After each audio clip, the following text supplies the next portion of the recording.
mushapanyika, rwiyo runoimbwa pese panenge paita nhamo.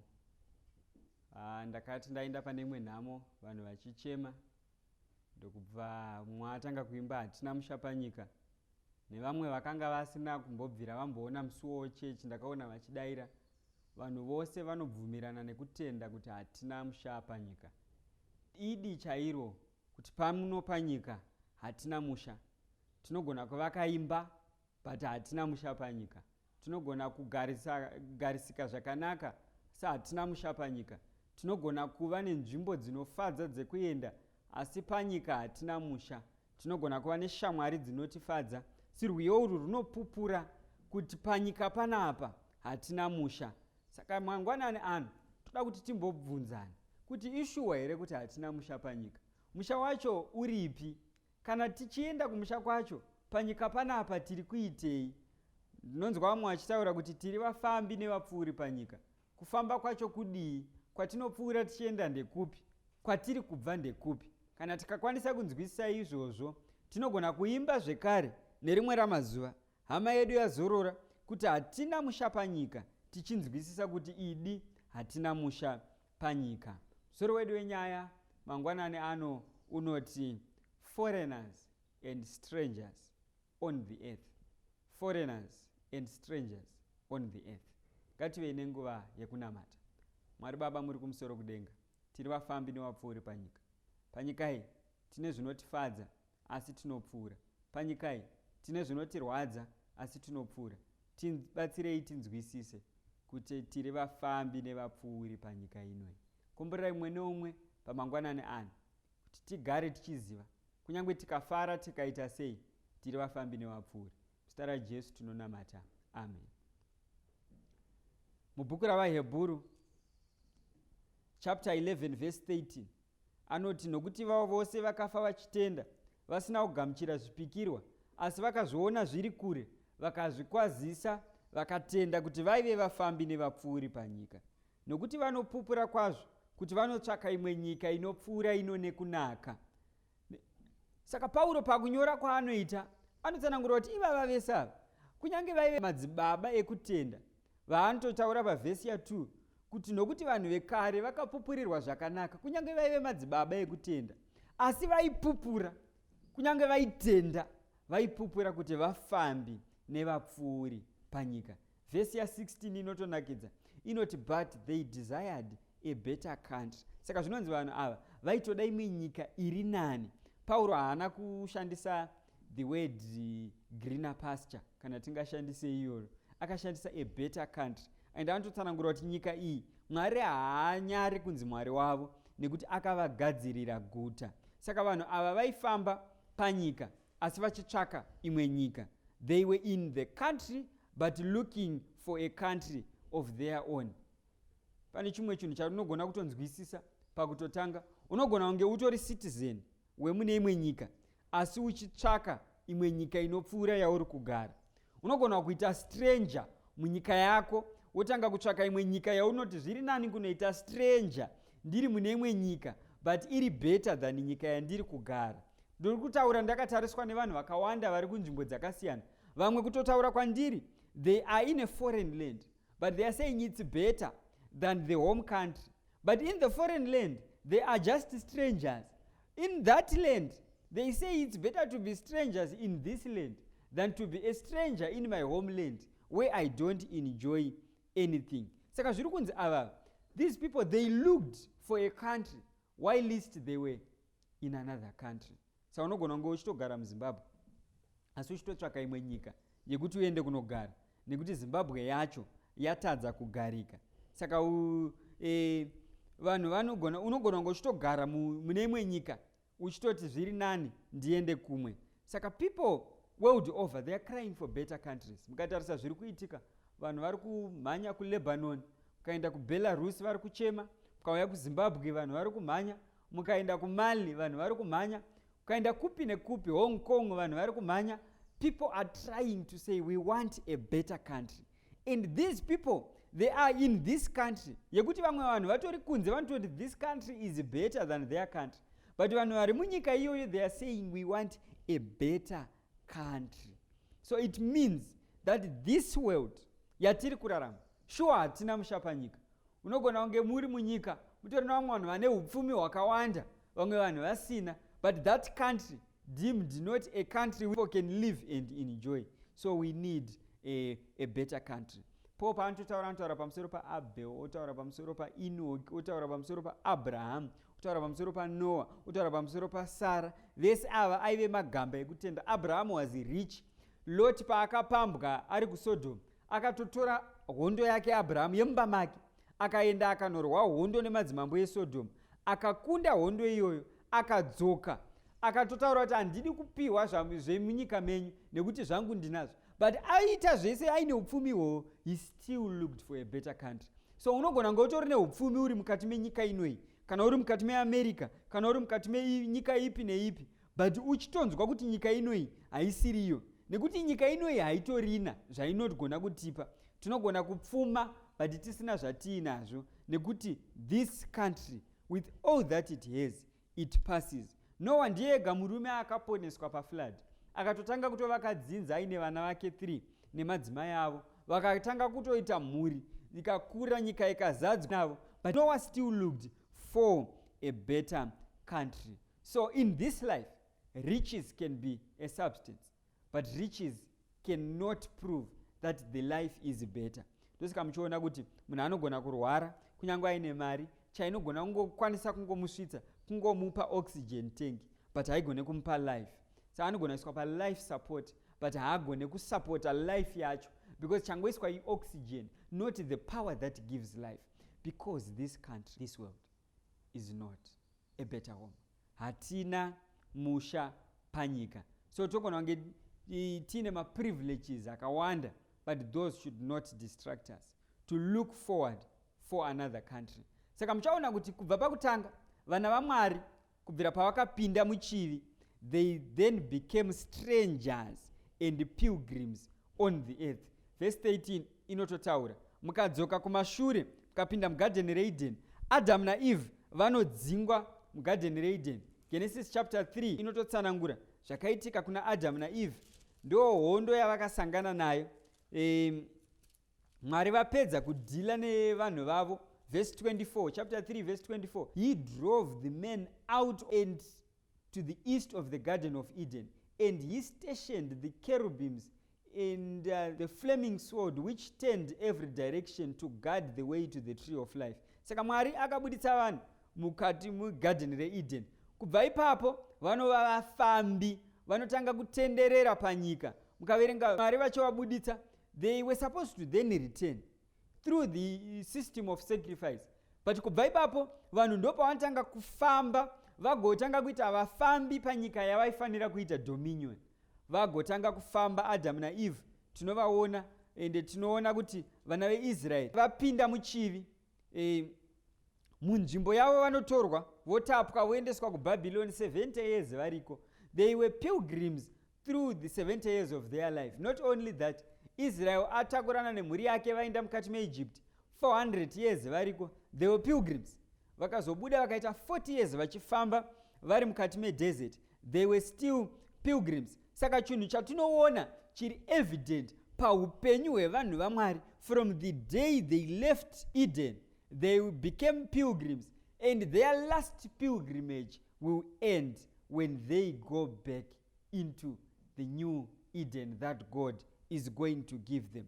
Now mukaranga Exodus chapter 33, Exodus chapter 33 verse 2, Joshua 24 verse 18, Psalm 78 verse 55, inongobuditsa nyaya yekuti vanhu vaMwari vakabviswa panzvimbo yavo nekuda kwechivi, vakava vatorwa nevafambi panyika yavairarama. After the fall, vana veIsraeri vanga vasakwanise kupinda. Israel yanga isakwanise kudzoka kuti ifambe zvekare naMwari. So vana vaMwari, what you can see muupenyu hwavo is they've always been pilgrims. Kubvira pararama vanhu panyika, nyaya yavo kufamba. Jacob paanosvika pamberi paFaro, anoti achitaura naFaro, anoti mazuva oupenyu hwangu anga ari mashoma, azere nekutambudzika. Anototsanangura kuti mazuva okufamba kwake anga ari mashoma, uye mazuva azere neuipi. Vanhu pakurarama kwatinoita tinenge tichingofamba. Hazvigumiri ipapo, munogona kuona kuti izvezvi vanhu vari kungofamba, vanhu vakagara kubudiriro obva ikoko, obva anogara kuwaterfalls, obva ikoko onogara kuborodeo, vamwe vanhu ukatotreka upenyu hwavo. They have not even enjoyed the places they have dwelt in. They are always on the move. Asvika kuborodeo obva watonzwa kuti ndakufunga kuti ndiende ndinogara kuCyprus. Osvika ikoko obva afunga kuti ndakuda kudzokera kuZimbabwe ndinotenga purazi. Zvese izvo, people are always on the move. Not only on their spiritual journey, but even on their physical journey. If you stop moving, your life stops. You have to move. You have to move from one stage to the next stage. You have to move from one stage. Usagutsikane nekugara pauri. Ndizvozvo wazviwana zvawanga uchitsvaka. Waona mari yauri kuda, but usagutsikane wogara ipapo. People have to be people on the move. As long as tichiri uno kune chivi, tinofanira kuratidza kuti tiri mapilgrims pakufamba. Wapasa waita degree, but famba uende mberi. Ndizvozvo waita company, yaita branch 1, famba iite 3 mabranches. Ndizvozvo waita progress yawaita, wazotenga mota yawatenga, ototanga kufamba wakaisa maoko musamba, uchida kuratidza vanhu makey. Aiwa, hausati watanga. We are people who are always moving, and we have to move until Jesus comes. Saka kana uchiri pastage yawanga uri, wakazvarirwa ipapo, ukakurira ipapo, ukaroorwa ipapo, uri kugara ipapo, une vana ipapo, chinhu chega chaunongori nacho experience yekuti imba iyi takaivaka 1992, ichi takachiita, hauna progress, hauna kwauri kuenda. There is no pilgrimage in your life. You have to be moving. Saka tinoona vana vaMwari vari vanhu vanofamba. Abraham tinomona achidaidzwa naMwari, Genesis, otosimuka, ototakura zvinhu zvese zvaangainazvo, ototanga kuenda achitevera Mwari. Ende kwese kwaakaenda tinoona upfumi Mwari vaimupa, vachimupa, vachimuzarurira. Matsime aakachera akambovharwa, Isaac akamachera zvekare. Vanhu vaMwari, they are always moving. First Chronicles chapter 29 verse 15 inotaura David achitaura zvekare pamusoro pekufamba kwevanhu vaMwari. Mapisarema 39 verse 12 inotaura zvekare pamusoro pekufamba kwevanhu vaMwari. Chinhu chamunofanira kunzwisisa, Mwari haadi kuti vanhu vagare panzvimbo isina kugadzikana. God wants to give his people better land. Saka pakufamba kwavaita, pese pavaienda vaisvika pabetter things and what? But God still had something better he was preparing for them. Isaiah 65 yebva yatozotaura kuti anga avagadzirira new heavens and new earth, which was supposed to give them something better. Mvunzo wandinawo ndeuyu. What does it mean to be a pilgrim? What does it mean to be a pilgrim? Mufambi munhu akaita sei? Now kune madefinition akawanda ekuva mufambi.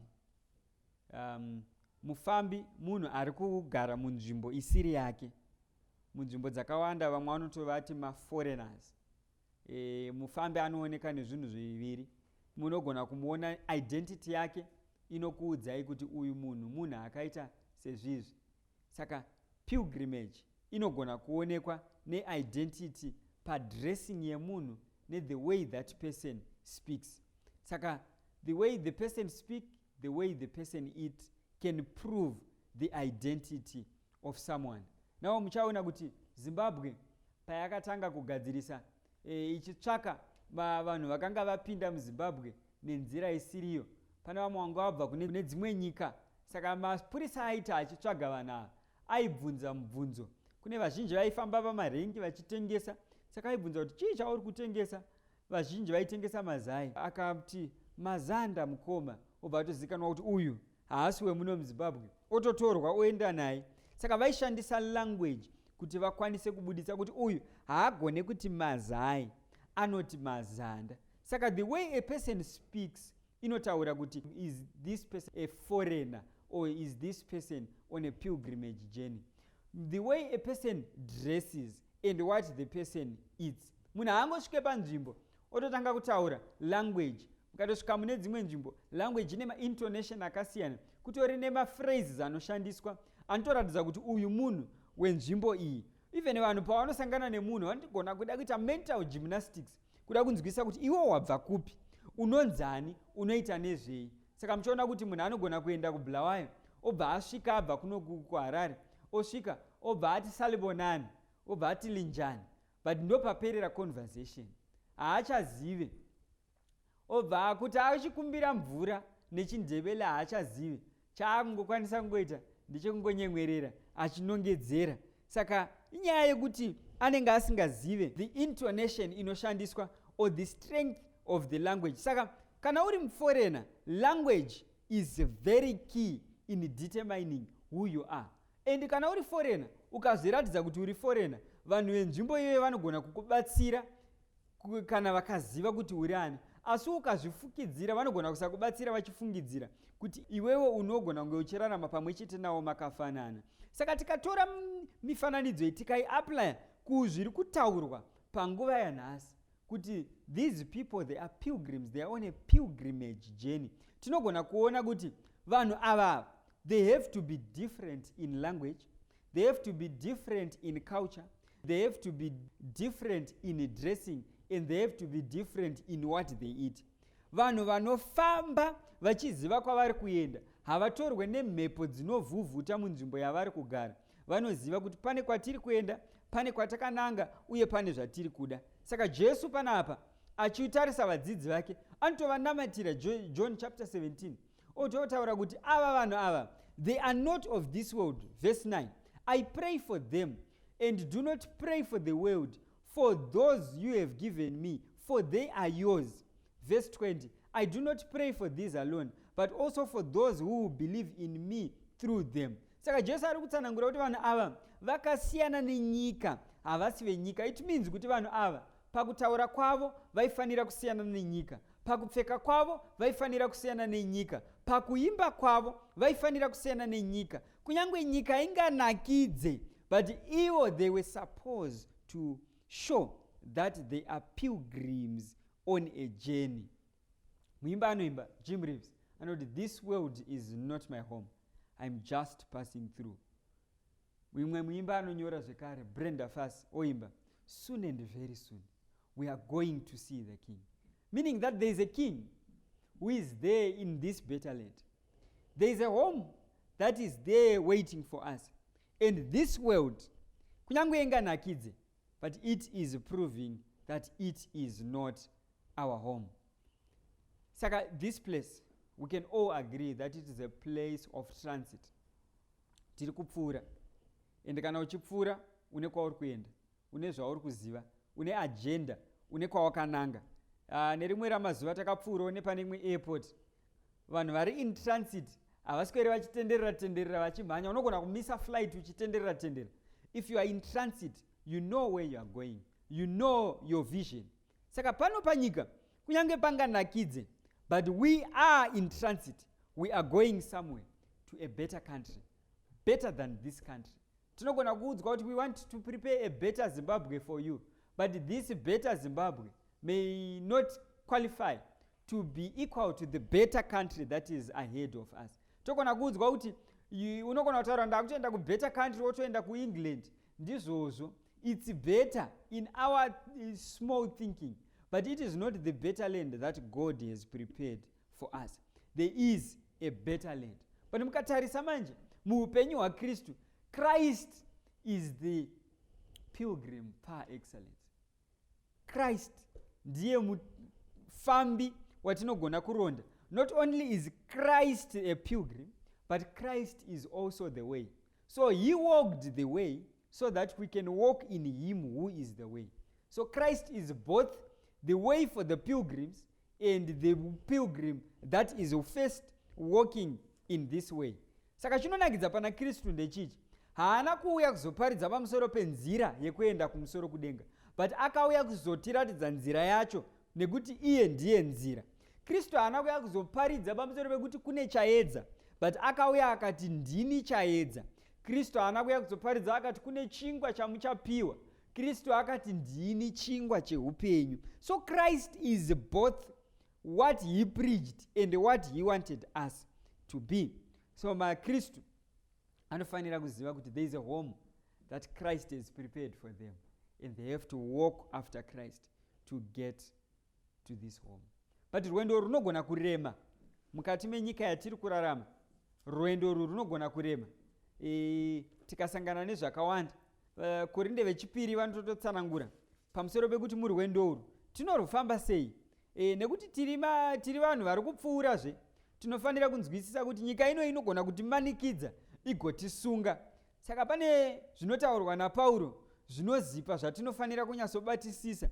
Pauro anotsanangura achiti parwendo urwu, otsanangura obva ati verse 7, 2 Corinthians chapter 4 verse 7, but we have this treasure in earthen vessels, so that the surpassing greatness of the power will be of God and not of ourselves. We are afflicted on every side, but not crushed, perplexed, but not despairing, persecuted, but not forsaken, struck down, but not abandoned. Paul achitsanangura ane mashoko anonakidza anobudisa, ane one phrase yaaringodzokorodza, ane mashoko mairi aringodzokorodza achiti but not, but not, but not, but not. Kaindikudzei murwendo urwu, tirimo tiri mapilgrims, tichifamba tiri munyika, we have to understand that we have to take a but not lifestyle in our life. We have to know, but not. I am broke, but not dead. I am single, but not lonely. I am dark, but not ugly. I am poor, but not blood-stained. I am short, but not dull. I am jobless, but not hopeless. In this journey, kuti ubudirire, you have to have a but not mentality. Ndoinoita kuti wane simba, uchiziva kuti kuna ari mberi kwangu. He was hard pressed but not crushed. Inini ndogona kusungwa nefinances dzenyika, but my life has not been taken away. But not. But not.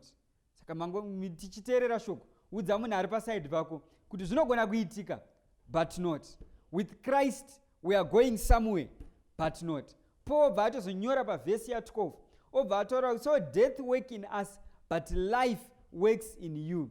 Saka zvatinofanira kunzwisisa ndezvekuti tine zvimwe zvinhu zviri nani zvatakagadzirirwa. There is life ahead of us. Zvinogona kuuya zvinotipoteredza, zvinogona kutisunga, but there is a better country that is waiting for us, in which if we have a but not mentality, we are going to get into this better land. Now muchaona word rekuti better sezvatsanangurwa pavhesi ya12 yaHebrews, tsanangurwa they were looking for a better country. Better is a word that explains something more attractive, more advantageous, more favorable, or improved in accuracy and in performance. Mukaverenga mudictionary, synonym yeword rinonzi better is improve. But if you mukatenderera nemadictionary, if something has been improved, there is no other word which can be used to replace the word better. Zvireva kuti better, even in comparison, we talk of good, better, best. But the best of our time is the better of tomorrow. So there was a best in our time, but there is a better that God has prepared. Kuchatanga kune vakomana vakatanga kukompoza inzi polyphonic ringing tones, kuchitengeswa Nokia 3210.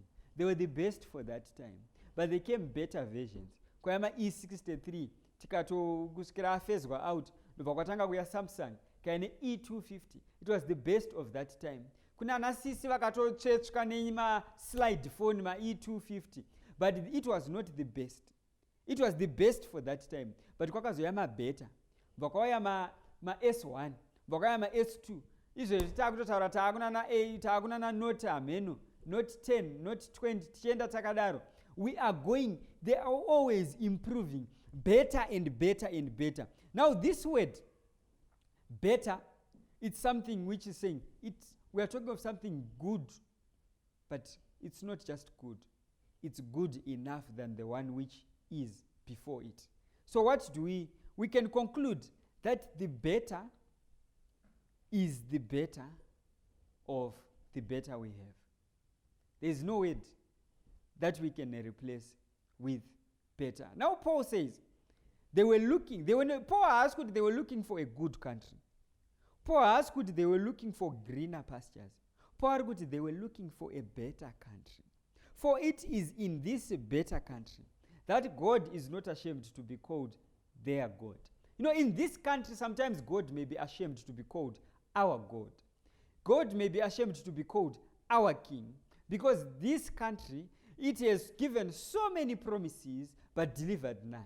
But it is only in this better country That we are not promised electricity, but we are promised the sun to be our light. It is in this better country that we are not promised to have tarred roads, but we have gold paved road. It is in this better country that we are not promised to have better hospitals, but to have the tree which is for the healing of the nations. It is in this better country that we are not promised quality agriculture systems, but we are promised the tree which yields 12 different types of fruits. It is in this better country. Now, when we are growing up, we grew up in rural setups. Now, when you are in the rural area and you are told you are going to the city, you actually wake up around 3 a.m. dreaming of the city. What type of things am I going to see? Pinda mbhazi, wakananga kuHarare. Rimo uchitanga kuona uchiona miti unge iri kumhanya, uchifara kuti ndakuzoenda kuHarare.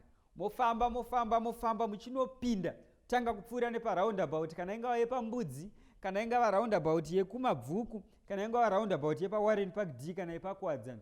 Uchipinda muHarare, kana ingava Westgate, uchipinda muHarare uchiti tazopinda muHarare, tanga kuona kuti kune matraffic lights, kuti this is the better place that I was looking forward to. Wotakurwa wobva waenda wanogara namukoma, kana ungava kuGlenview, kana kuGlenora, kana Highfields, mofara. Mukoma wazoti aiwa, toda kuti timboenda tinotenga ilangeni nechiti, changoenda paMessina.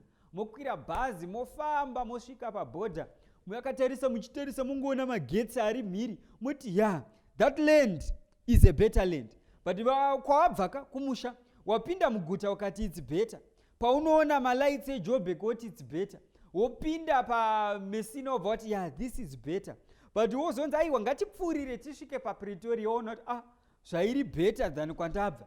Wasvika ikoko wobva wanzi ngatichipfuurira tisvike kuJoburg kana Durban. Magetsi aya oita achiwedzera. But wati garei imomo, wobva wati rega ndimbonzwa vamwe, ndiri kunzwa vamwe wakafamba wakaenda kuEngland. Wongosvika paAirport, kungosvika paHeathrow. Airport yacho inokudza kuti this is a better land. Wasvika ipapo wonzwa kuti ndasvika. But hausati waguma, kune dzimwe nyika dzine mamwe masetup ari different, wotakurwa womboenda kuDubai, kunyika yakavakwa mugwenga, ikagadzira zvese zvainoda iri mugwenga. Wobva waona kuti this is better. But Paul achiziva kuti zvese izvo zvichauya, anoti but these people, they were looking for a better land. A better land which is different than our land. Our land promises us health, but it fails to deliver even the syringes for the hospital. But in this land, we are not promised hospitals, we are promised the healings of the nation.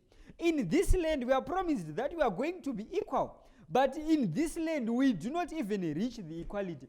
But it is in the land that God promises us that we are going all to be in the same body as the one which Christ is clothed in. And we are going all to be living in the Holy Land. So a land where we don't compare life with cars.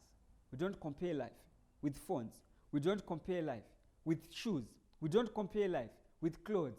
Neither do we compare life with the quality of skin, because all we are the same in Christ. Now mukaverenga mukati memanewspaper, munoona nyaya dzakawanda. Vanhu vazhinji vakamirira kuenda kulendi. They have forgotten that they are pilgrims.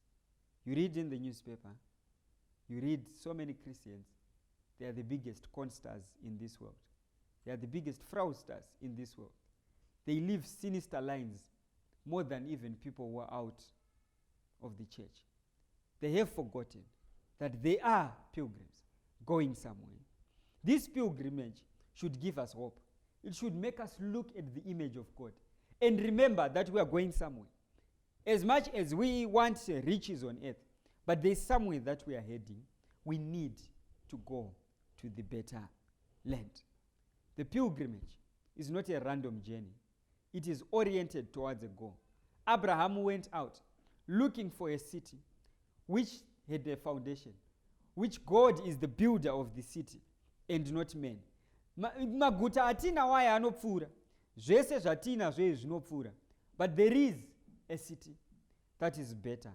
There is a city that far exceeds that which we have. Now John 14 verse 1 Jesu anoudza vadzidzi vake kuti mwoyo yenyu ngairege kumanikidzwa, tendai kuna Baba motenda nekwandiri. Mumba maBaba vangu mune nzvimbo zhinji dzekugara, dai kusaiva kudaro ndingadai ndaikuudzai. Nawo parwendo urwu tine guta rakatarisa, tine zvakawanda zvatikatarisa, but ngatisakanganwei, there is a better city. Kunogona kufarira dzimba dzatiinadzo, tinogona kufarira mota dzatinofamba nadzo, zvese zvakatipoteredza, but what will take us is the hope and trust that God has provided some better things for us. So pilgrims, they hold on to the promise, they have absolute trust, and they tell others that they are pilgrims. Vafambi nevapfuri. Patakambosvikawo mune imwe nyika tiri vapfuri, vanhu vazhinji vemunyika imomo vaida kuziva kuti saka kwamakabva kunei, munogara pakaita sei, chii chamunodya. Ivo vanenge vachida kukuratidzai zvavo, imi muchivaratidza zvavo. Asi maKristu anhasi arasha pfungwa iyoyo, havana wavanoudza kuti kune nzvimbo yavanoenda, uye havana wavanoudza kuti kune kwavari kubva. Po vanototaura kuti vanhu ava dei vaiziva kwavakabva, vangadei vakawana mukana wekudzokera, but vanoziva kuti kumashure hakudzokereki, mberi ndo kunoendeka. Saka pavanenge vachifamba, vanenge vachitoimba kuti tiri vana vamambo, toimba parwendo. Votoudza vanhu kuti kune kwatiri kuenda, there is a better land. We are going somewhere. We are going to reach to the promised land, to enjoy the better land. Dai Mwari angatikomborere, tingarambe tichiziva there is a better land. Patinenge tichifamba, we should share with others the promise of a better land.